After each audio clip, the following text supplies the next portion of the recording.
treatment of an injured elbow.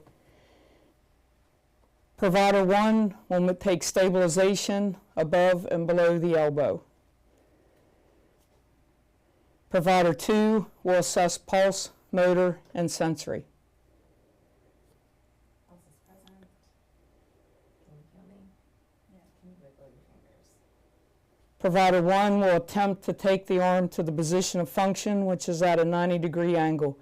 If crepitus is heard or felt, or the patient complains of pain, the arm should be splinted in the position found. If the arm is being splinted in a straight position, you will take a board splint, place a large trauma pad over the top edge of the board to avoid creating pressure in the armpit.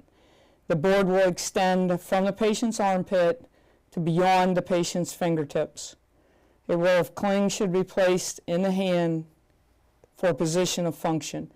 If there are voids behind the patient's wrist, padding should be placed in those voids.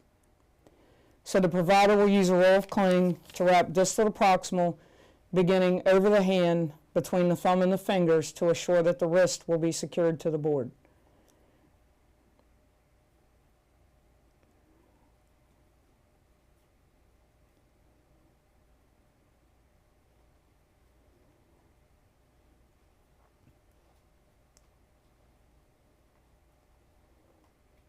The cling will need to go all the way up to the armpit. If necessary, a second roll of cling should be used to complete that wrap.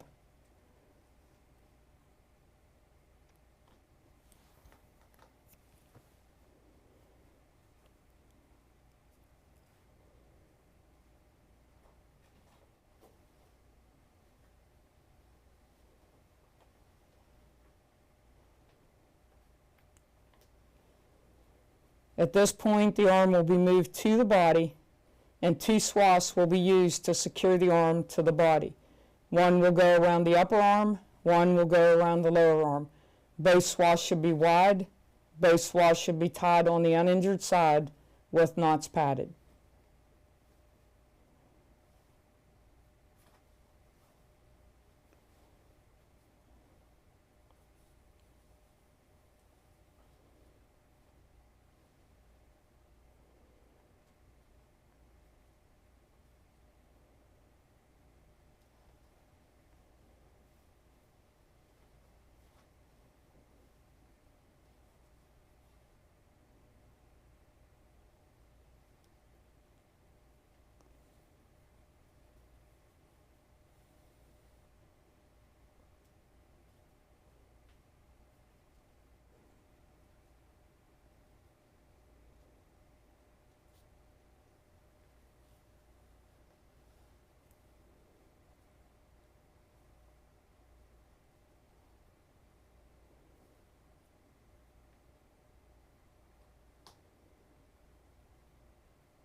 Once the provider has secured the cravats, they should reassess pulse, motor, and sensory.